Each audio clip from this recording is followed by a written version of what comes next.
Welcome to the second video, students. Let us see the scope of macroeconomics. In the first video, we have discussed about introduction to macroeconomics, importance of macroeconomics, subject matters of macroeconomics, everything we discussed. In this second video, we have to concentrate the scope of macroeconomics and economy, its types, everything we have to see. Scope of macroeconomics is a wide scope and it covers the major areas. As I told you, national income, inflation, business cycle, poverty and unemployment, economic growth, economic policies. How can we calculate the national income? The measurement of national income and its composition by sector are the basic aspects of the macroeconomic analysis. So the trends in national income and its composition provide a long-term understanding of the growth process of an economy. So this is one of the long process, national income and its composition, providing us a long-term understanding of the growth of an economy. This is long process. Through the national income only we can understand about the country's economic level. So the national income contains the aspect and the sectors, the basic aspects of the sectors, macroeconomic analysis. Through this macroeconomic analysis, the national income and its composition providing long-term process. For what? For understanding our country's growth. So income growth we can understand through the national income. And next one is inflation. Inflation refers to the steady increase in general price level. This is 2 mark question.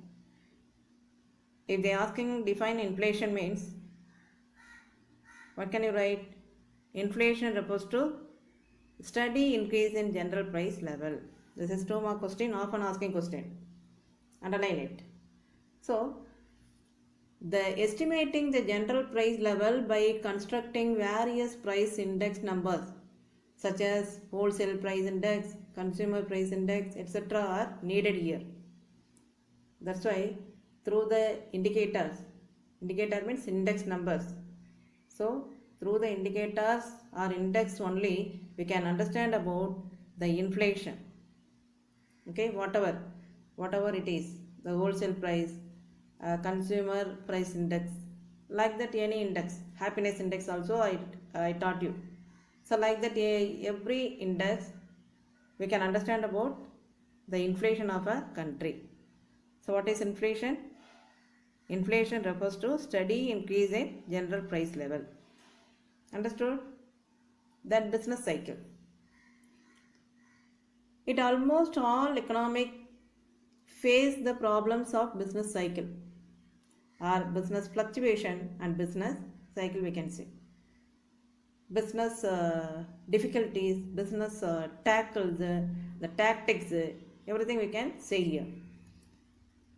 The business class people only facing these problems. The cyclical movements. Here we can understand about the cyclical movement of the business cycle. Boom, recession, depression and recovery. These are the stages of trade cycle or business cycle. So what are they? Boom, recession, depression and recovery. So in the economy, it need to be carefully studied based on aggregate economic variables. What are the variables? Aggregate economic variables means, what are the variables we have to take, measuring the business cycle. So that is here mentioned variables. Maybe the boom or recession, depression or recovery. These are the stages of business cycle. So all the economies face the problems of business fluctuation and business cycle. Everyone, each and every business class people may face the boom phase or recession or depression or recovery.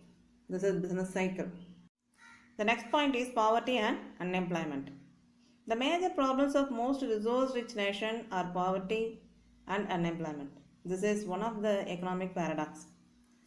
So maybe the rich nation or poor nation may be facing the poverty or unemployment.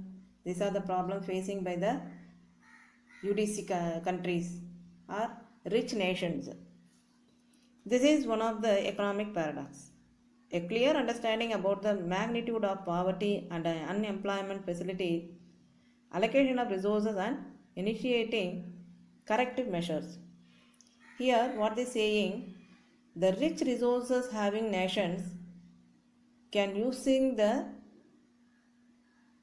resources, whatever resources they have, maybe water bodies or minerals, rich minerals having their country means they should allocate the resources and initiating the resources for corrective measures, taking corrective measures to increasing their economic growth. Otherwise, they have to face poverty and unemployment.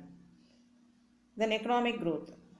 The growth and development of an economy and the factor determining them could be understood only through macroeconomics or macro analysis. So macro means wider. That's why the economic growth and development of an economy using their factors, the factor determining them. What are the factors? The factors, 4 factors: land, labor, capital, entrepreneur. So, the development of an economy and the factors determining them could be understood only through the macro analysis. That's why the economic growth understood by the factors. Economic policies. The macroeconomics is the significant means important. So, significant for evolving suitable economic policies. Economic policies are necessary to solve the basic problems. We know that. Now also the meeting of GST happened, held in central government. By the central government, the GST meeting held. So like that, during that period, what they taking? What about the problem they are solving? Whatever the problem they are facing, they have to making policies about that problem. So economic policies are necessary to solve the basic problems, to overcome the problem and overcome the obstacles and achieve the growth. So the macroeconomics is very, very important for this scope and wide range of national income, inflation, business cycle, poverty and unemployment, economic growth and economic policies. Understood now? This is 5 more question. Next we have to see the limitations of the macroeconomics. We understood about the macroeconomics, importance of the macroeconomics and the scope of the macroeconomics, though we have limitations of the macroeconomics. What are they? There is a danger excessive generalization of the economy as a whole.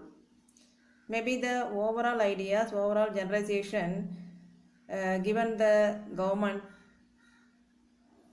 danger or excessive ideas. The generalization, overall generalization, the danger generalization given by the macroeconomics maybe. It assumes that homogeneity among the individual units. If we are saying macroeconomics as a whole, the overall aggregate, it assumes that homogeneity among the individual units. And there is a fallacy. Fallacy means a fault ideas, fault news, like that we can say. There is a fallacy of composition. What is good of an individual need and not be good for nation and vice versa. If an individual need something, it need not to be a nation. So this is the fallacy, controversy. And what is good for the country is not good for another country and at another time. This is one of the limitations of macroeconomics. So it depends upon the country's individual and country's economy level, everything, That's why not like all the countries are same alike. That's why it depends upon the composition of its country's infrastructure.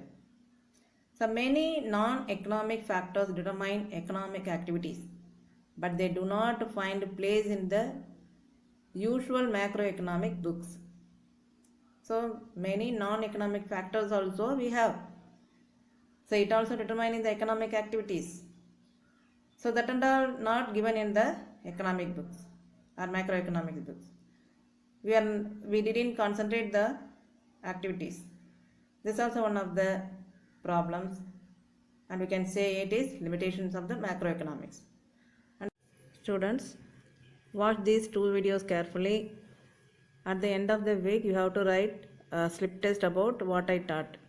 Okay, so go through the two videos and take notes from that. Whatever I mentioned in that videos, 1 mark question, 2 mark question, and 3 mark and 5 marks. Okay, thank you.